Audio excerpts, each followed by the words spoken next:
Awesome. So hopping into the March 12th group call, we're going to be covering part two of the cold outbound DM process or outreach process for local service-based businesses.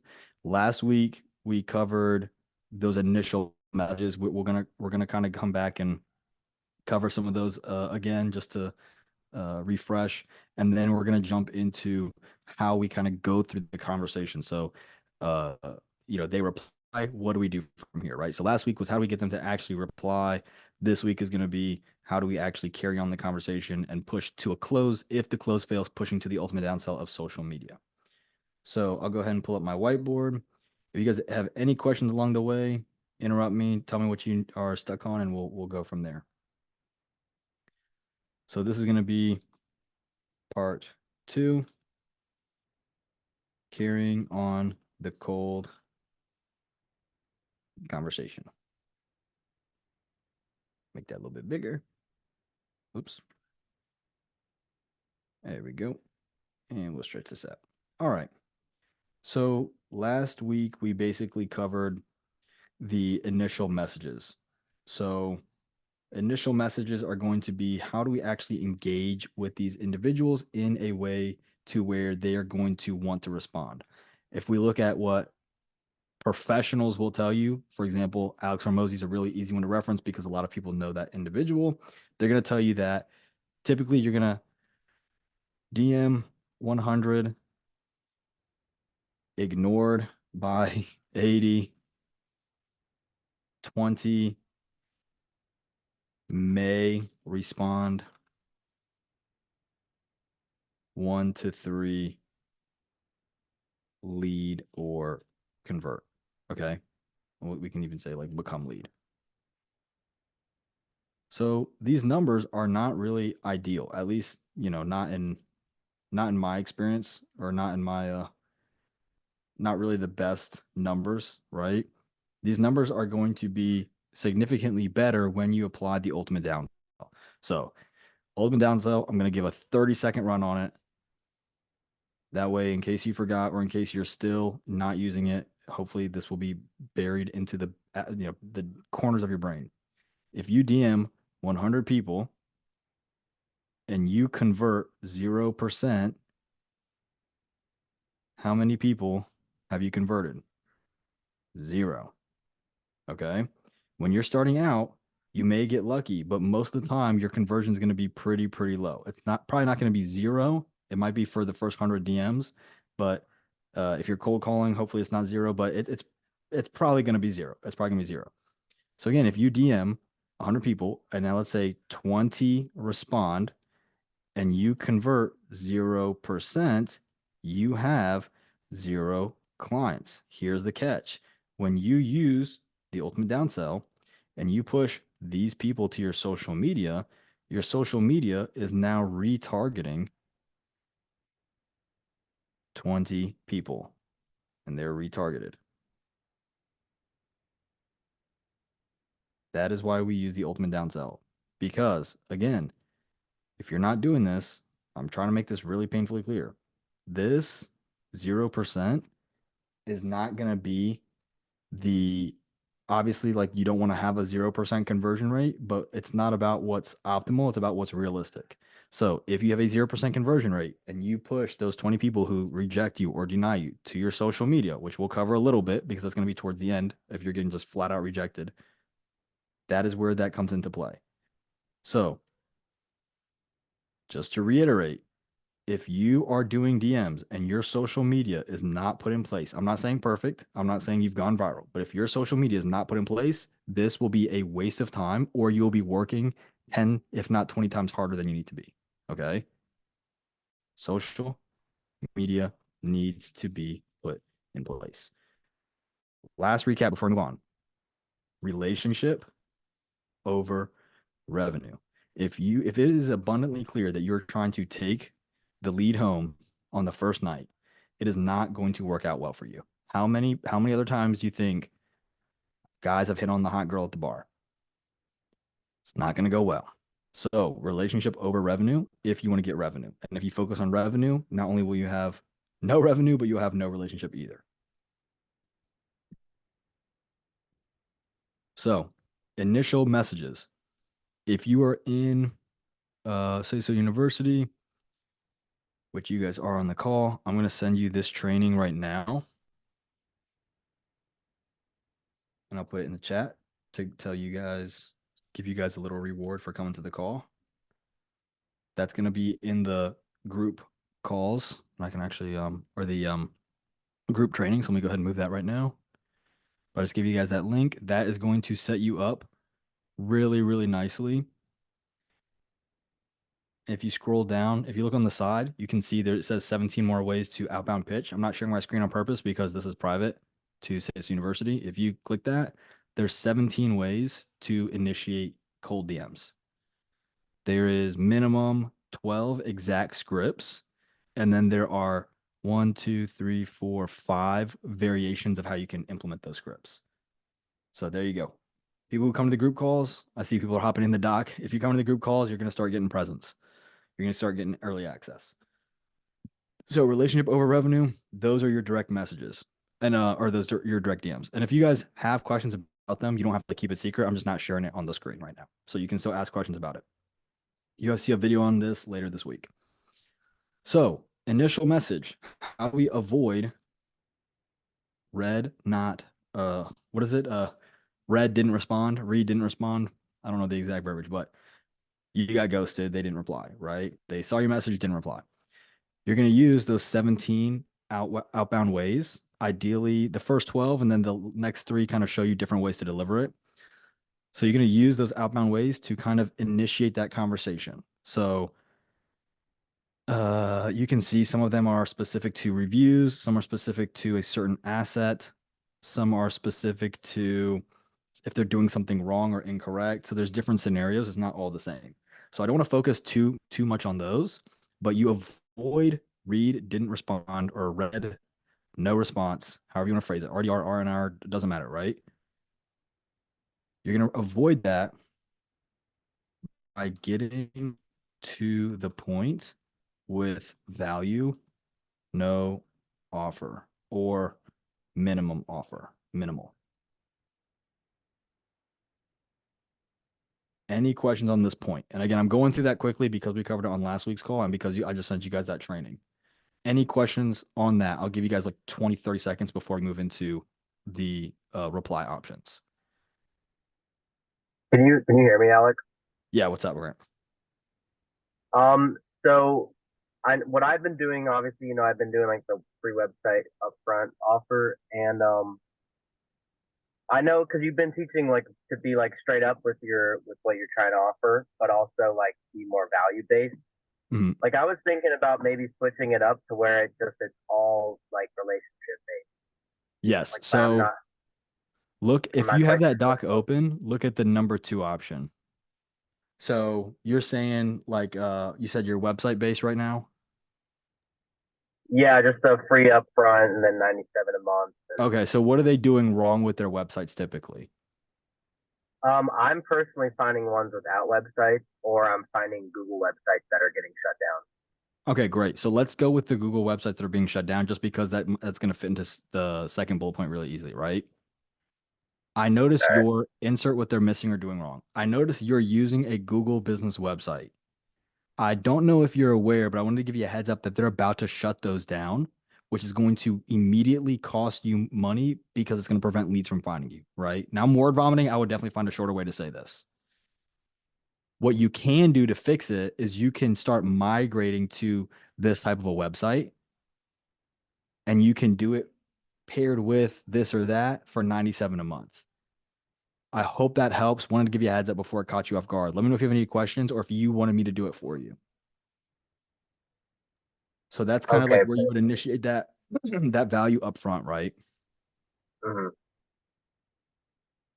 You can also say, here's another one where you can say, hey, I notice you don't have asset. So asset would be website, right? I noticed you didn't have a website. This might sound weird, but I already built it out for you. If you want, you could have it for free for 30 days. And if you like it, you keep it. If not, don't pay a cent. Do you want to meet via Zoom and I can show you? Or hey, would you be opposed if I sent you a video reviewing it? Yeah, I like that. So, and that's just those are just two of the 17 in there. And I'm gonna add more as we go, but those are just two of the 17. Yeah, I'm on my phone right now, but I'll be at my computer soon, so No, I'll you're just good. open that. You're 100% good. And like I said, this training will be live later this week, so I don't want you to focus on trying to read it or go through it right now. I want you to just have access to it, and then we're still going to go through the questions and have you guys interact. Right? That's the cool part. I'll do my little pitch. That's the cool part of being in Sales University. It's one thing to have access to the trainings. It's another to be like, hey, I have a question about how this would apply specifically to me or my style. Right?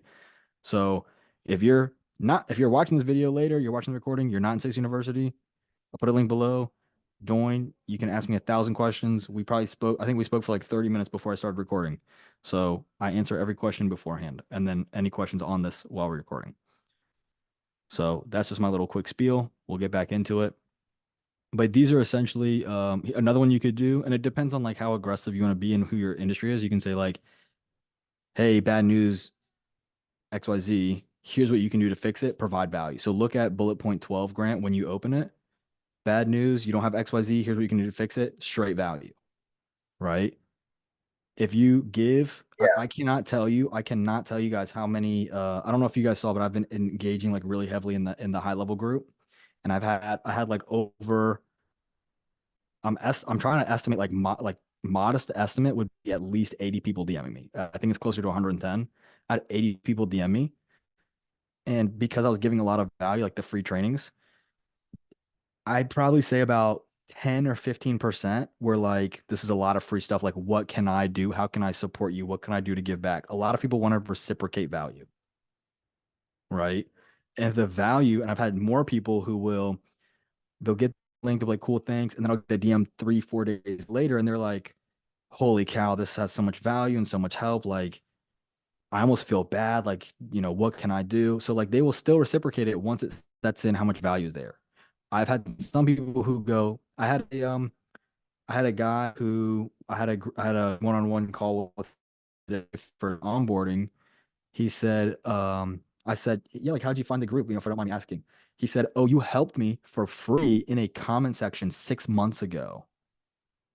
And I wanted to join today because I saw you're doing X, Y, and Z. So like the amount of value you're putting out via these group engagements, and that's why if you look at the before I started recording, I showed you guys those daily tasks. In those daily tasks, it says engage with 10 posts within a niche specific group. It doesn't say sell people, it doesn't say pitch them, whatever. It just says engage and provide value. And so you see, that was a seed I planted 6 months ago, and he came back and joined the program a few days ago, and we had our one-on-one today. Right? All off of the exact day-to-day stuff that I was telling you guys to do in that training, which you'll see. It's in module 0, by the way, for the Six University members. So from here, and again, I'm not covering the initial outbound messages too much because again, we covered that in the last week's call, and I want to make sure we're moving forward. What I want to cover from here are some of the lead reply options. Now, this is where it gets crazy fast, right? Outbound message, it's a matter of testing. And I'll say this, and I don't care what anybody tells you. I don't care, Alex Rosie wouldn't disagree with me on this, but I don't care who tells you. I do not care who tells you. The initial message, it's 100% testing. You could have a beautiful message and you could hit 100 low quality leads or 100 sourpuss people back to back to back. And you're like, oh, this is a terrible message. You can like 20, 30%. This is a phenomenal message, right? So there's times where you're going to get very lucky and very unlucky. Okay. So the outbound messaging, everything I'm telling you today is testing. Okay. It's not like, oh, theoretical, go for it. This is all stuff that I've used very well. But at the end of the day, it is all testing because people are people and people are unpredictable. So now that that's out of the way, the outbound messaging is a lot easier because the whole purpose of it is I have value to give you. Do you want to have a conversation? Right? That's the end goal of the first message. You have to provide enough value to where they want to respond. Now, if you talk to really, really bad, and I mean really bad outbound DMers, what are they going to tell you? Create curiosity so they reply. The curiosity around what? It's curiosity around value. It's a curiosity around how they can win over you, right? If they don't feel like they're winning more than you, I'm telling you right now that conversation is not going to go anywhere. Does that make sense so far before we move into the lead reply options.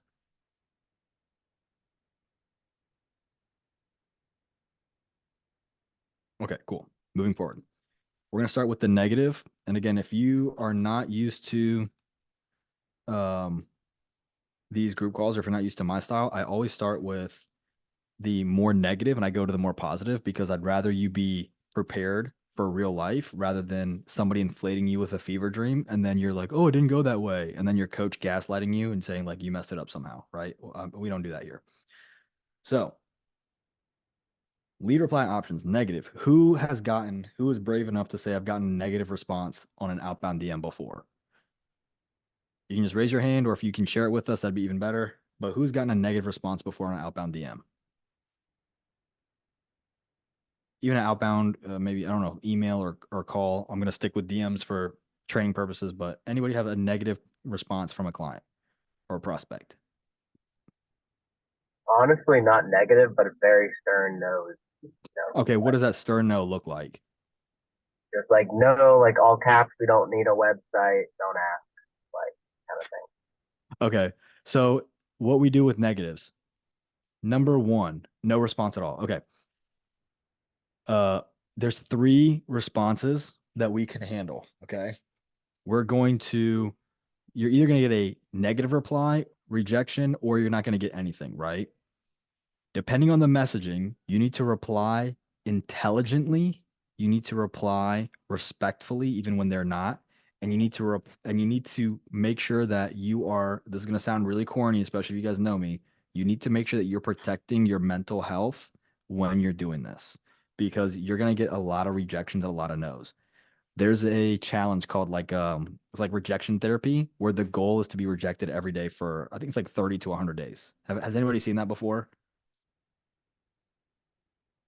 So basically what you have to do is it's actually really funny. If now that I told you, go look it up on YouTube. Basically, it's like a part of therapy where people who are like horrified from of rejection. And so what the goal is you have to be rejected every day. So like day one, people are like super afraid to ask like a random person something. And then like by day 10 or 15, it's like super fast, but you have to be rejected. So for example, like Steven, can you give me the deed to your house right now? And you'd be like, heck no, right? Hey, can I get the keys to your car and keep your car? No, right? And so the point is, you rejected me, and what we realize is that we realize who cares, right? It means nothing. The first time you do it, it's like my heart is beating, and then like the 30th, 40th, 50th time, it's like who cares, right? It's like cold calling. The first cold call, you're like nervous. Once you get to like 2,000, 3,000 cold calls, you're like, who cares, right? They're rejecting me, who cares? So when you're starting out, protect your mental health. If you get a negative or nasty response, and maybe it's like a really foul, nasty response, don't reply. Move on. Because if that person was responding to you trying to help them that nasty and foul, they're waving their own red flags. Okay. If you don't recognize them waving their own red flag, you're the problem.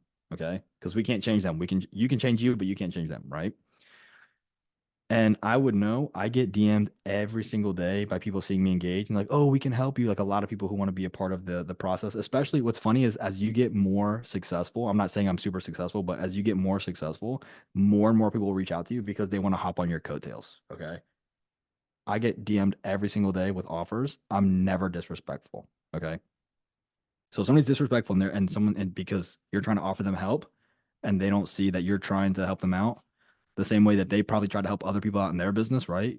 Like Grant, you deal with contractors and lawn care. Imagine if he's like, hey, your grass is long, I can mow it for you. And the client's like, screw off. It's like, what? Okay. Right. So the same way they're trying to offer help is the same way you're trying to offer help. And the same way they don't want their clients to be nasty is the same nastiness that they're being, right? So number one is if you're newer or if you're a little bit more fragile, yeah, don't hate the player, hate the game. If you're newer or you're fragile, and you know what's crazy? They play the game the same way you play it, but they get mad at you for playing it. That's what crazy to me. That's what's crazy to me. So, number one, if you're newer, just don't reply. Number two, if the reply is not as nasty, even if the reply is really nasty, and for me, when they're nasty, I'll still do this because to me, it's kind of like it's a little petty. But someone will be like, no, I don't like. So, Grant, what they said, they said, no, we don't need a website. Stop asking. Is that what they said? And I see you Yeah, nodding. yeah. Okay, cool. So what you can do there is you can reply back and say, no worries, just saw that you don't have a website. and that's going to be costing you money. I bet, if as long as one of your clients makes you more than 97 a month, not only could we easily fix this, but you could be profitable within 30 days. But don't worry, like no stress. I'll leave you, and then you just head out, right? So you can basically say like, "Oh, no worries. I was about to like." Don't be like corny with it. Don't be like overzealous or over promising. But the idea that you want to imply is like, "Oh, no worries. I just saw that you're doing something wrong that's costing you a lot of money, and I could have fixed it. But hey, you're good. I'm good." Right? So it's not. Don't be sassy. Don't be overzealous. Like, "Oh, I could have changed your life." Like, don't be like that. But you want to say it like genuinely, right? And the example I like to use is like, imagine you're talking to your grandma. When you're doing anything sales, imagine you're talking to your grandma. So imagine grandma's getting up from the seat to go change the channel on the side of the TV. And you're like, Grandma, I have the remote. And she's like, "No, I don't want it." And she gets up and does it. And then she sits down. You're like, "Okay, Grandma, you can do that. But just so you know, you're not using your remote. And if you use the remote, you actually don't have to get up from your seat." And then she might be like, "Oh, show me how to use the remote." Right. Now, in this example, I'm assuming the year is like 1980 and your grandma's like 100 years old, but you kind of get the idea, right? So the third piece for the negative, okay? Third piece for negative is going to be the ultimate downsell. If they reject you, no, I don't want it. You can say, "Hey, no worries. If you want to follow me on social media, I will give you free content on whatever problem you're having in your business." Or, "Hey, like, I'm not trying to sell you anything. What's one thing that if you fix in your business would make you a lot of money overnight? I would, I can make content on that telling you how to do it 100% free." If they already rejected you once, what's another rejection going to do? Right? Best case scenario, they follow you, give you a piece of content that retargets them or somebody else. Worst case, they tell you no twice. I already told you no once. What's another no going to do? Right? So that's going to be that negative is going to be the ultimate downsell. It's going to come in there. And so the reason I want to cover negative first is because of the following. If you have, and we're going to go over these, but let's say this conversation turns sideways and goes negative, ultimate downsell. Let's say this conversation goes negative, ultimate downsell. Let's say this positive conversation is going great, going great, going great, goes negative, ultimate downsell. So you need to be prepped for that negative interaction if you want to make sure that you're prepared for the positive interactions. For those that do not reply to you, what you would do is you would follow up with a PLV, personalized Loom video, or a PMV, personalized or a PVM, personalized video message. PLV can be personalized. You could also do a stock one or a just one that you record and you're like, "Hey, like this is why I reached out," very generic. And I'll have trainings on how to do that too and how to automate those. Basically, you're just saying, "Hey, POV." And we cover that in the training, right? We already covered that in the exact scripts training where it shows you exactly what to cover, the negatives or the positives, then the negatives, then the exact script of how to close them, right? So that's in there.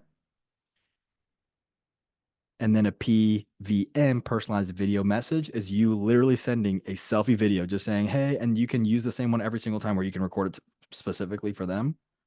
You're saying, "Hey, I know you're probably wondering who is this weird guy. Reason I'm reaching out is because I noticed XYZ. This is the effect it's having for you. I actually, it's gonna sound so weird. I actually went ahead and built this out for you. Or hey, this is gonna sound really weird, but I'd love to do this for you for free just because I like what you're doing. If that's not your thing, that's fine. Tell me to screw off, and I'll screw off. If it doesn't make you money, you don't have to fire me. I'll fire myself, right? Some kind of like dry humor in there where you acknowledge what they most likely want to do, which is tell you to screw off, right? I'm saying screw off to be like PG, but probably something else, right? So those are your kind of follow-up options. So don't reply. You can do a PBM, you can do a PLV, you can go straight to an ultimate downsell, but these are different things for you to test. Remember, everything is testing. Everything is testing. Any questions so far on negative? Or does anybody have a scenario that they want to possibly play out before we move on to the next one?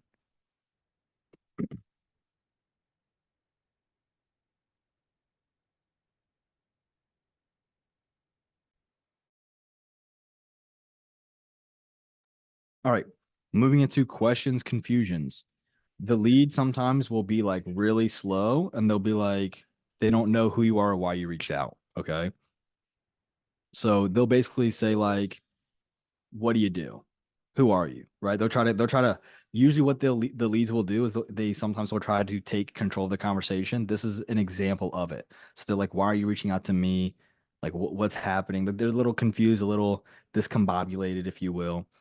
What you're gonna do here is you're gonna basically introduce yourself. Now pay attention.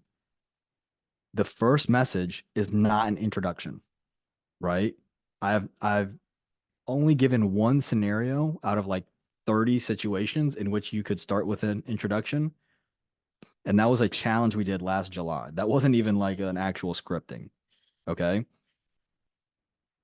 So you're not introducing yourself in your first message, right? If you have that training and document I just sent you, first 17, at no point do I say, hey, my name is so and so, right? We don't do that.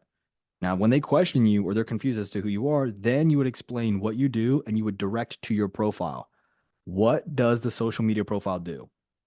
You can come off mute. You can put it in the chat. Why do we have the profile before we start outbound outreach? It provides social proof. It provides social proof. Who are you? Hey, I'm Grant. I work exclusively with residential contractors and landscapers. We help them achieve XYZ. We help them do ABC. Check out my profile and you can see more about me. You can check me out. You can make sure I'm not a scammer or fake. Because trust me, and then acknowledge it. There's a lot of fakes on the internet. So go ahead and click on my little name, check out my profile. You'll see I'm legit. Next message. And you can double message these. I reached out because I noticed hook or initial message. I reached out because I noticed you're missing this. You're getting this undesired outcome.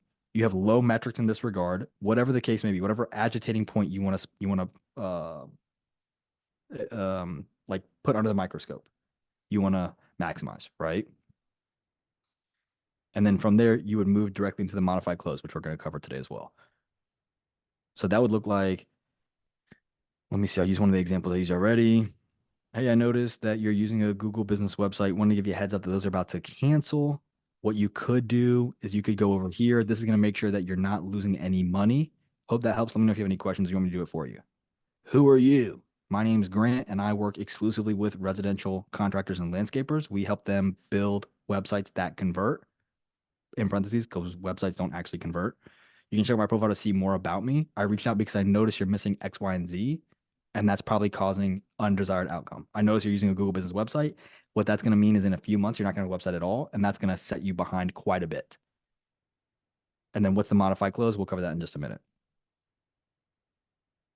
Any questions? That's a pretty quick one. Negative usually covers a lot of it. Any questions on when they question you or they're confused about who you are? Check it out. My name, I'm Grant. I'm just bothering you since I'll use you for the example. My name's Grant. I work exclusively with residential contractors and landscapers, build websites that convert, local optimized website. Check out my profile to see I'm actually legit. Oh, no thanks. Your face is ugly. I can't stand you, right? I don't like how you speak. I don't like your content, right? What happens? This becomes this, and we just covered what to do in the negative situation, right? You guys see why I work backwards? You're gonna have more negatives than positives. So I want to make sure you understand how to handle those and how you're able to retarget them. And you'll get rejected for the stupidest reasons. I wear a backwards hat. You're unprofessional.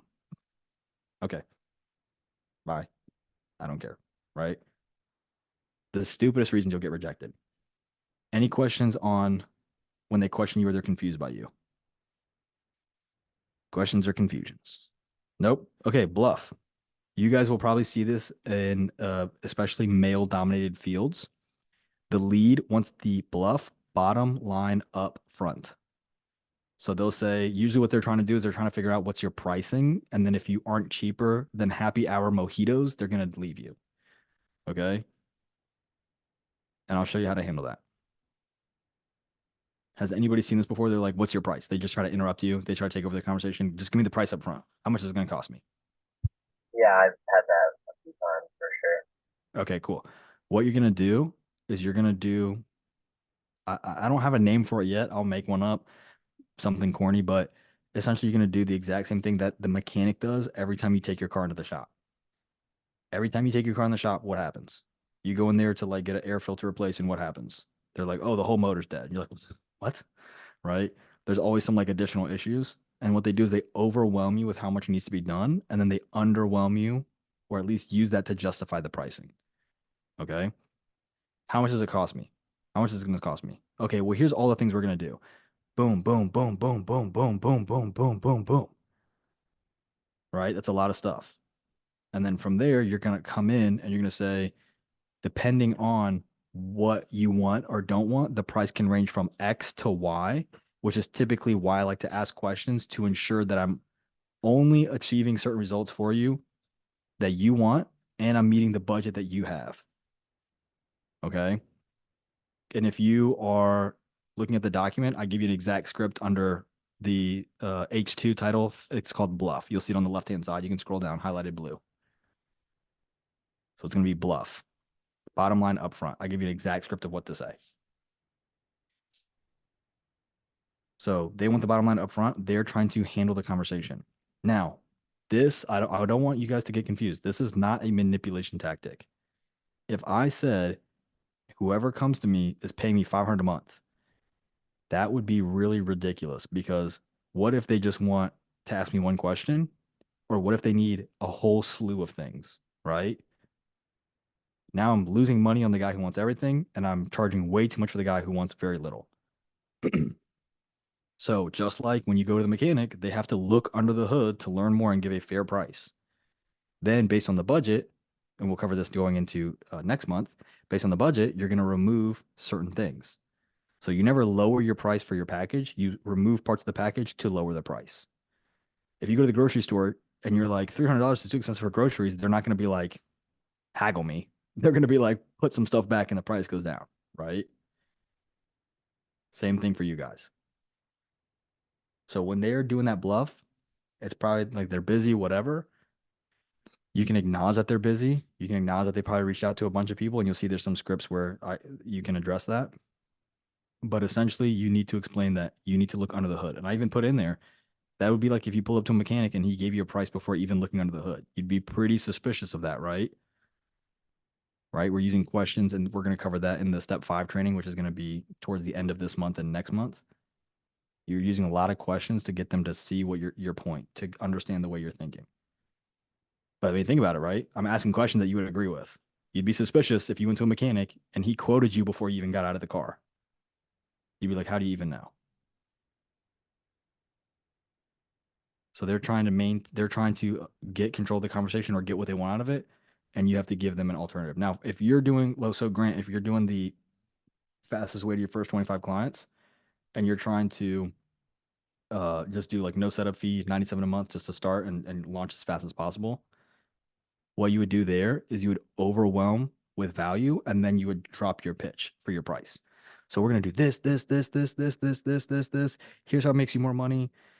Usually we would charge a setup fee, but because I'm trying to get to this many clients as fast as possible, I'm actually waiving the setup fee and the first 30 days. After that, if you like it, it's 97 a month. If you don't like it and it doesn't work at all, I will literally fire myself. Sound fair? I'll assume all the risk. Fair enough? Because Yeah, in the that's what I've beginning, been doing with perfect. the price. I just send like I have a template of like everything that's included in the client retention model, and then I'm like 4.9. Perfect. And so you're overwhelming the value and then dropping the price, and it's probably like, oh, okay. And you can Yeah, even, exactly. if you want to play with it, Grant, what you could do is you could be like, you could list everything and then be like, what would you guess I charge per month? And they might be like, you're probably gonna try something like something 300, 1,000. You'd be like 97. More of a risky, like more playful approach, but you could always do it. Now, let's say you do the bluff, and I've seen this before where you're like, this is the range. And then I've seen like a recorded sales call where the lady was like, well, I just need an exact number. And he's like, I can't give you a number because it's based on this range. So if the most expensive is too expensive for you, then just don't hop on the call. And the lady was like, it's so stupid that you can't give me a number. And this was in a sales call. So like in the first 2 minutes, she's trying to handle the conversation. And it was like she was just being so like negative with it. Other way. If she was being like so negative with it that the guy had like he recognized very quickly that she was just waving her own red flags. And so he was like, well, hey, if this is too much for you, then we can just end the call. And she was like, this is such a waste of time. But after the call ended, he's like, okay, well, we just dodged a bullet because if they're trying to obtain control of the conversation within the first 3 minutes, it's not going their way, then that's going to be a nightmarish client, right? So again, like I said in the beginning of the call, if they wave their own red flags and you are willfully ignoring it, then you're going to assume a lot of pain. So just a little bonus there, just a little advice there when it comes to this bluff stuff.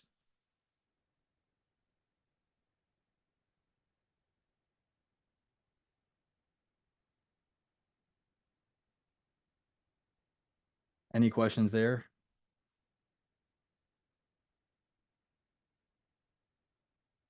All right. Positive. What do they do if this actually goes positive?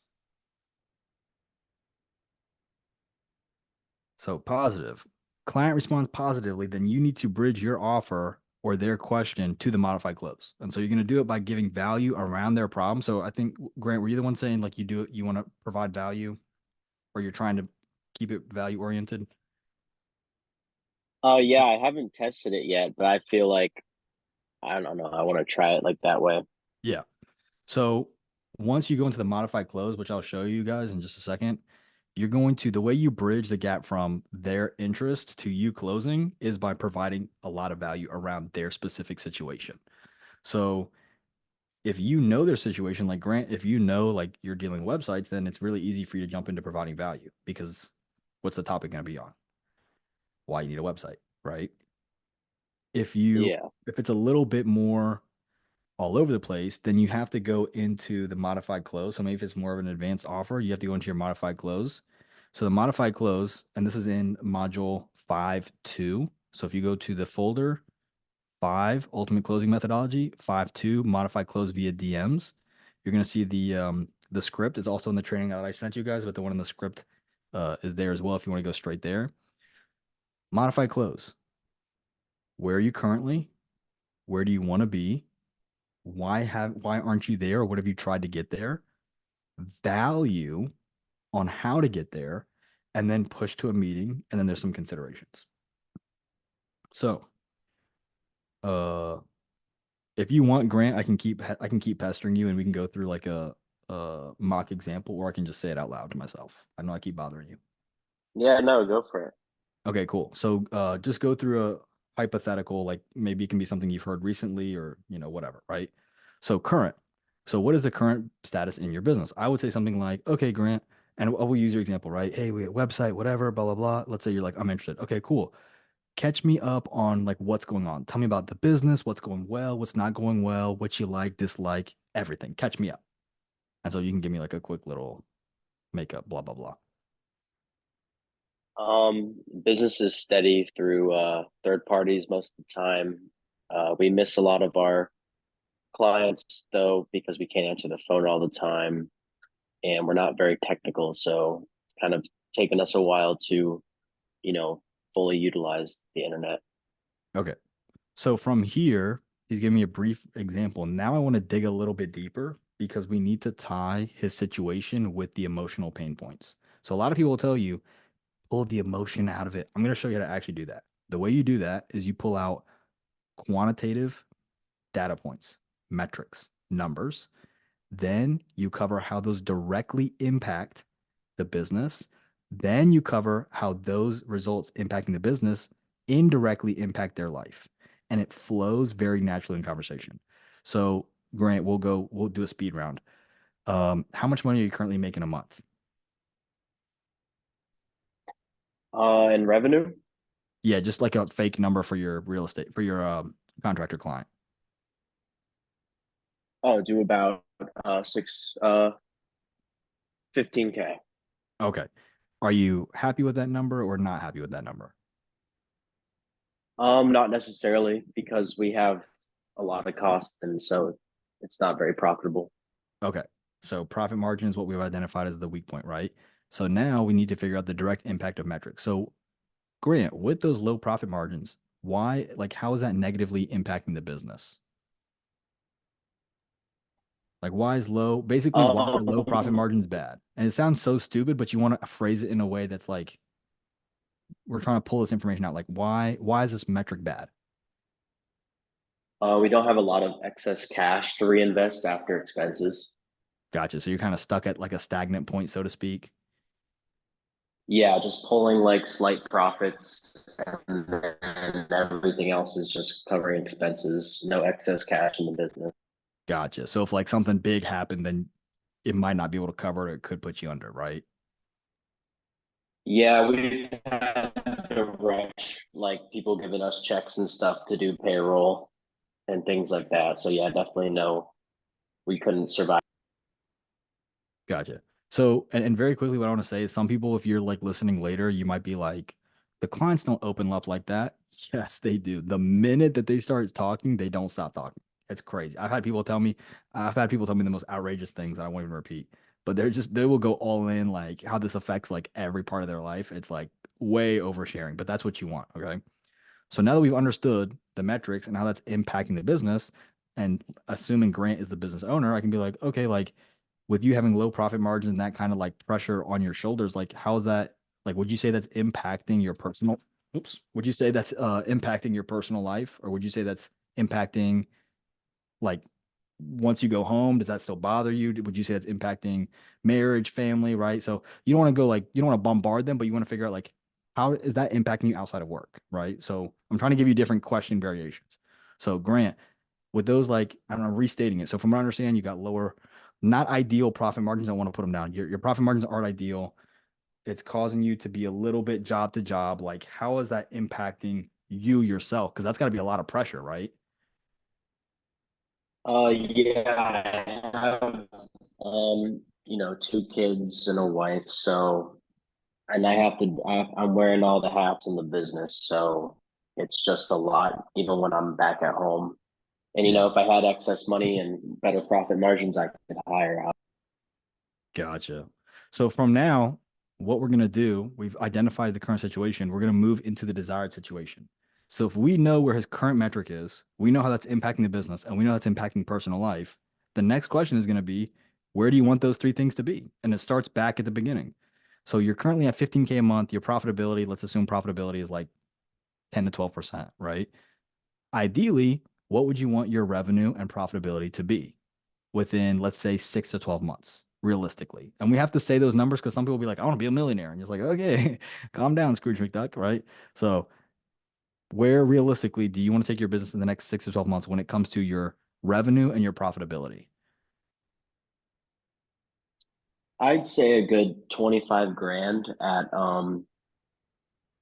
about 25% margins. It's not great, but it's better than the current situation. Gotcha. And so now we have to ask why that number. And it sounds silly, but we want to know why that specific number. Because in his mind, it might be the difference. It may be the a number that he's mapped out exactly, but we want to figure it out, right? So what would that like why that number? What would that do? And you don't have to answer these, Grant, but just give you guys some ideas. It's why that number. What would that do for your business? What would that do for you outside of the business? How would that impact the family we just talked about, the marriage you just spoke about, the trouble sleeping you just spoke about, the trouble eating, the ulcers, right? Whatever negative they provided, how would that number benefit or maybe correct that stuff? Does that make sense to everybody so far? Where are you? And then immediately mirroring it with where do you want to be? And I'll give you a great example. Let's say you're 300 pounds. Where do you want to be? You want to be at 180 pounds. Okay. Why do you not want to be at 300 pounds? I'm overweight. I don't sleep well. I wake up tired.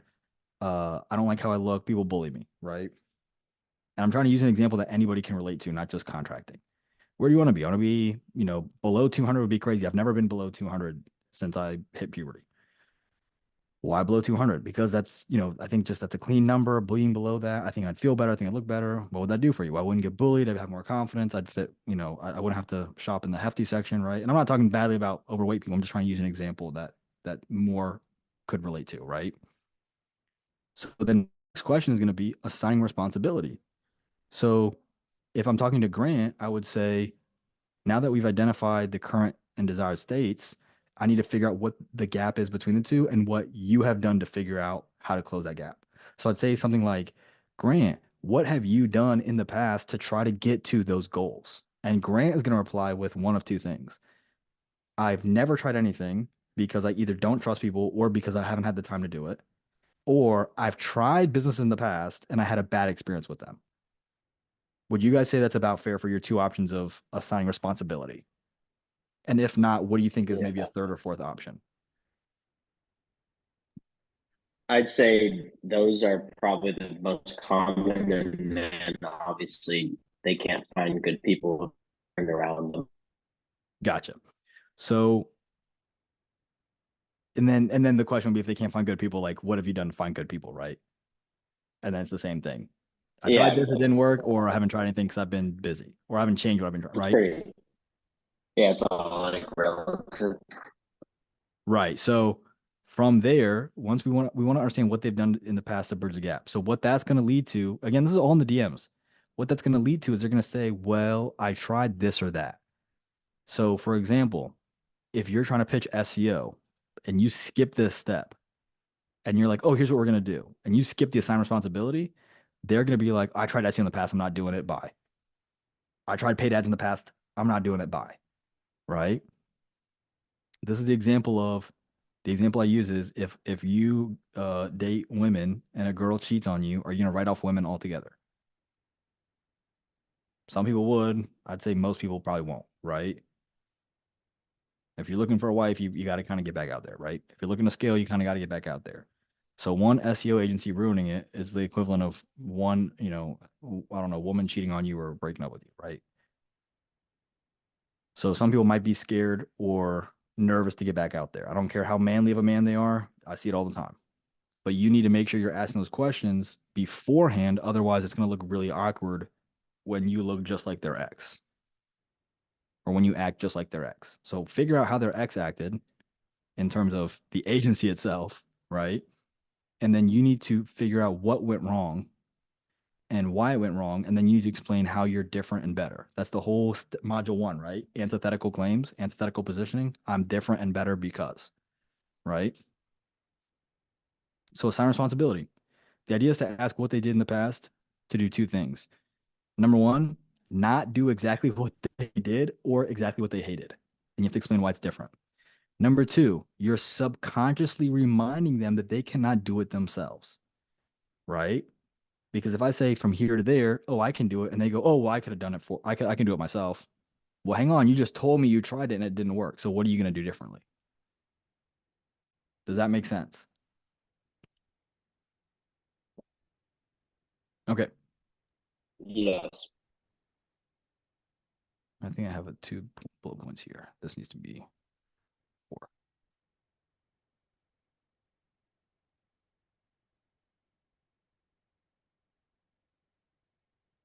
All right.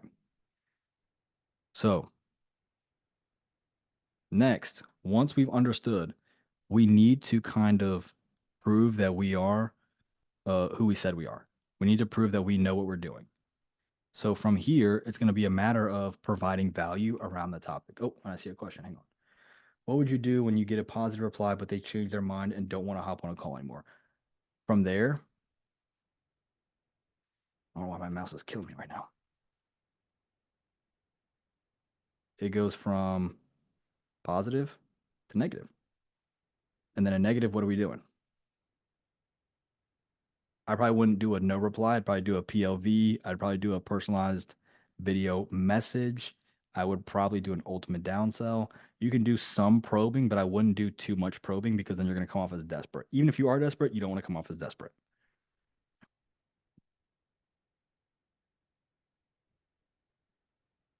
So next, you want to provide value. When you are providing value to answer this question, what you are doing is you are answering or giving advice on that specific topic. So you are, for example, if we're talking about websites, you're providing value. Here's how we do this. Here's what I would do here. Here's how I would do X, Y, and Z.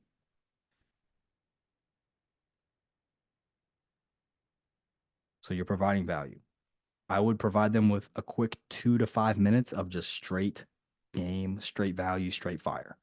And you're doing that again, like I said earlier, to leverage the law of reciprocity. Reciprocity. I can never say that word the right time. Reciprocity, right? You're doing that to leverage the law of reciprocity.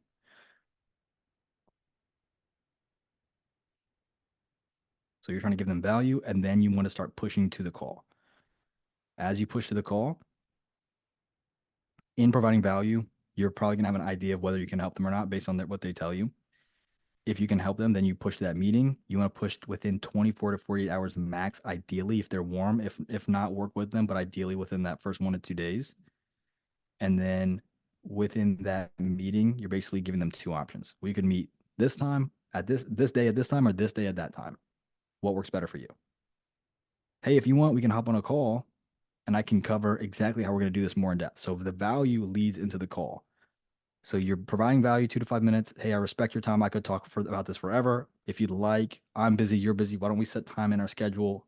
Very short call, 30 minutes, and we can kind of cover if this is going to be a good fit. I'll show you exactly what we do. If you hate it at any point, you can hang up on me. No explanation needed. Now, if the lead is really ready to buy, so for Grant, this might work for you pretty nicely because you're doing that really low ticket offer where you're taking a lot of the risk. You can sometimes just send them a direct sign up link and then mention an onboarding call after they sign up. Depends on your offer, but at that low ticket, nice offer, I've seen it, especially doing it myself, where I could just send the link and they would sign up and then we'd have an onboarding call because again, it's a free sign up, right? And I think, Grant, you asked, but just to reiterate for the group, if you want to do those free signups, you would go to the SaaS configurator, you would extend the trial time to 30 days, and then you send them the link. You do not do a thing. You don't lift a finger until you have payment information on file.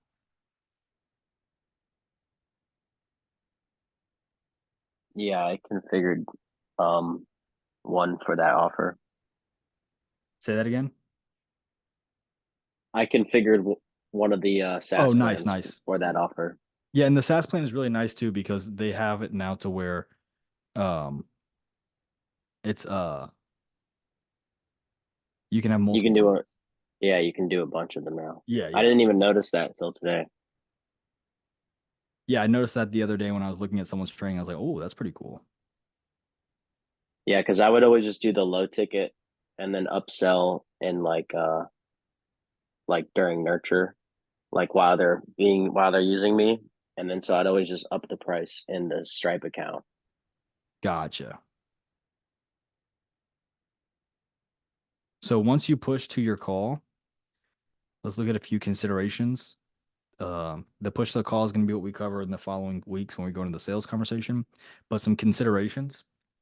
Number one, the lead may provide all of the information that we're trying to collect out of order. So they may provide it in a weird order. They might tell you, oh, I'm trying to get here. Now here's where I'm at.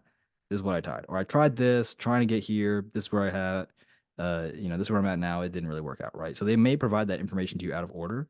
You don't need to force the order as long as you're collecting the information. Ideally, you do want to do it in that order, but if they give it to you in a different order, doesn't matter. That's number one. Number two, if the client demands pricing, give a range, but I wouldn't give direct options because you need to know the details of what's going on to assess a solution. Remember the mechanic analogy we used. Now, again, Grant, your situation is different. So anybody who's in a similar situation where you're doing a low ticket, trying to land them, overwhelm with value, say what you could charge, and then show your actual rate. Number three, if a client gives you a red flag, move on. If they ignore you or ghost you, move on. If you push it, if you are like really, really desperate past the follow-up options I gave you, you will scare them away and you will burn that lead forever. I've had people where I DM them, nothing, I don't push it. I make content, I get a message, they're interested. I scroll up, I'm like, wait a minute, I've messaged them before. So you don't want to burn those leads, okay? Ultimate downsell. I'm going to cover this again very quickly, and then we're going to wrap up and see if there's any questions. If the lead rejects you, ignores you, anything that says, I do not want to work with you at this time for whatever reason, then you're going to do the following. You're going to tell them to follow you on social media and that you will make content on any topic that they would like help in their business. Okay. This is going to sound very, very obvious, but I'm going to explain why we do that. Okay. Number one, the content you make will retarget the lead and further position you as an expert. Here's a little bonus tip. If they reject you, you can make content on them rejecting you. You're not going to name them, but you're going to say, listen, I reach out to people all the time.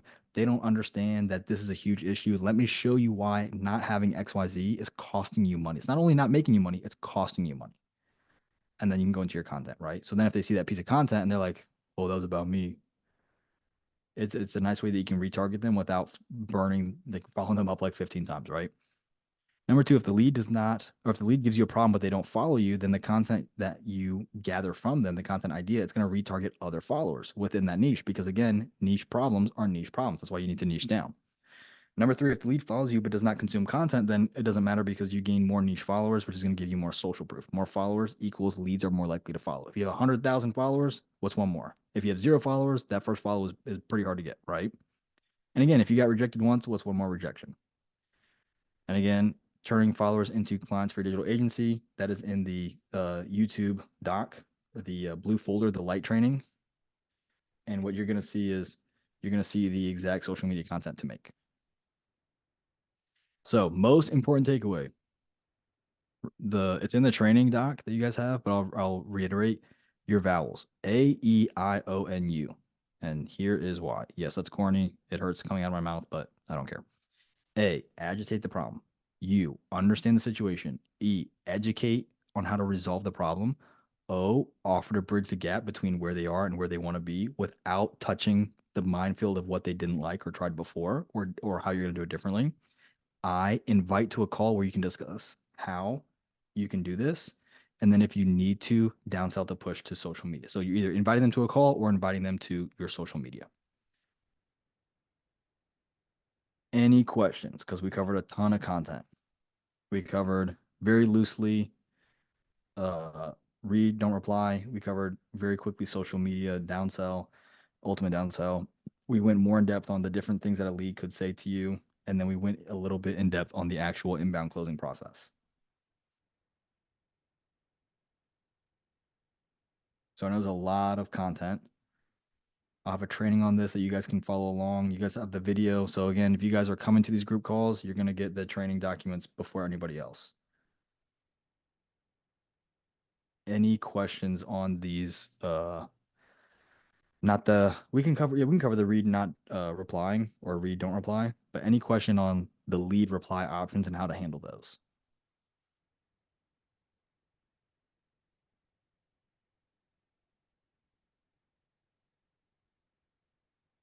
I'll give it like, I'm going to sip some water, give you guys 2 more seconds to think about it, and then we'll stop recording. I'll see if you guys have any other questions.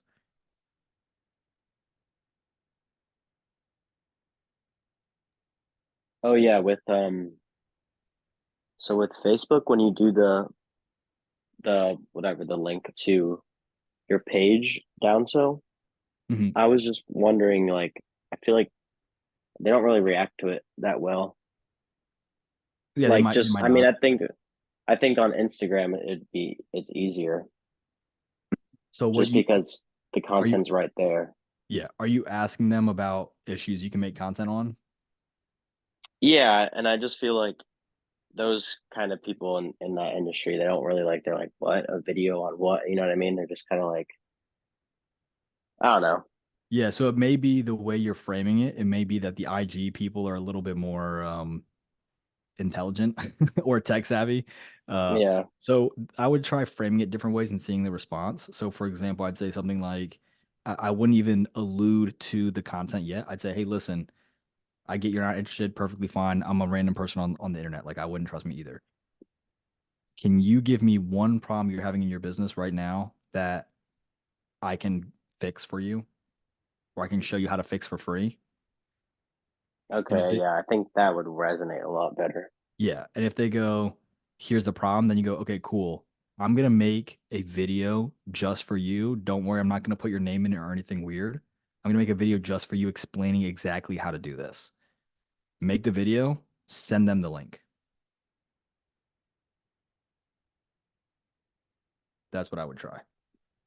Okay. Yeah. No, I feel like the question might be kind of straightforward. It's just like, I think the link, like the way you have to send the page on Messenger, it just kind of throws people off because it's like this Oh big yeah. old, like, Yeah, look, are you in the chat right now? yeah. Look, I'm like actually sick with this. Ask me how many times I do this a day. Oh, yeah. I could do every one of my like how many times do you think I do this a day, man? This is like a sickness.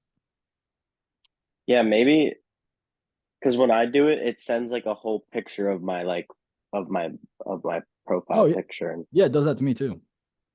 And then they know yeah. that's you, right? And then that's why I talk about in the hybrid training to make sure that all of your content, all of your profile pictures match across every platform, Okay, yeah, perfect. every single one. So check this out.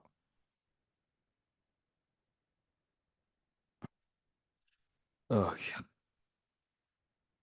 This is awful, bro. Somebody just like DM'd me the worst cold outreach I've ever seen. Sent me a picture of me and my wife and said, you guys look perfect." Come on, bro. How much you want to bet he's gonna try to close me on something? Um, I want to see if I can find a chat. I'm gonna pull up a message really quick, Grant. Let me see. All right. Basically, what I'll do. So I had a lot of people DM me inbound for my documents.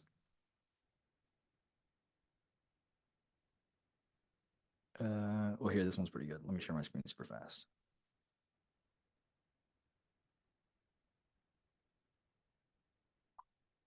So you can see down here in the bottom right,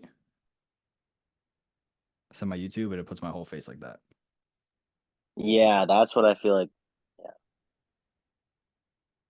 It doesn't matter. If somebody DM'd me with half the value that I give people and said, go follow my YouTube, and it showed the picture, I would, number one, I know it's the right profile, right? Number two, I wouldn't even think twice about it. It's like if before you go out of the house, you're probably like more worried about how you look than anybody else is worried about how you look. You're like, well, this one strand of hair is up. Like other people are just like, they don't even know what you're talking about. And you're like looking so anxious in public because you're like, they're going to see my hair, this piece turned here. Like no one else is thinking about it the way you are. Right. true, true. Yeah, So if you're sending the link over and like, let's say a big picture of your ugly mug pops up, because I always use like that kind of humor. I'll be like, oh, yeah, that's my ugly mug right there. And then they're like, oh, hell yeah, brother. Okay, I'll go follow. I'll go check it out. Whatever the case may be. So like, if you're like a super ugly guy, be like, hey, there's my handsome face, right? Like, oh, look at that good looking guy. Yeah, that's my profile. So you can add a little humor in there, especially in that blue collar like contractor landscaping space. yeah, That's always gonna be like that nice dry humor that they love so much. for sure. But yeah, don't worry about that profile picture popping up. And then just split test your messaging to get them there. So if they're like, the video's weird, leave that on the back end and just say, tell me the problem you're having. I'll tell you exactly how to fix it 100% for free. They tell you like, okay, cool. I'm gonna make a video on this because I think it could help some of my other followers. When I make it, I'll send it over to you. Here's where I'm gonna post it, and then you share your page. Give it a follow. Anytime you have a question, let me know. I'll make content just for you. And then people will come saying, hey, how do I do X, Y, and Z? And I'll be like, oh, here's how you do it. Remember, cap at 2 to 5 minutes of value, and then be like, hey, I can make content on this, or I covered this more in my program. We can talk more about this on a call. If they keep trying to come to you for free help, what I'll do is I'll help them twice. On the third time, I'll be like, hey, like I've helped you quite a bit for free. I got to focus on my paying clients. So if you want, we can have a call. Otherwise, check out the social media. I'll make more content there. So you will have some people who just try to like get advice without giving you anything, and that's fine to a certain extent. Because if they keep coming to you, if they come to you a third time, they know you're the expert, but now they're starting to wonder how much they can get you as a sucker, right? Any other questions on Yeah, the DM for sure. process before we stop the recording? All right, we'll go ahead and wrap up.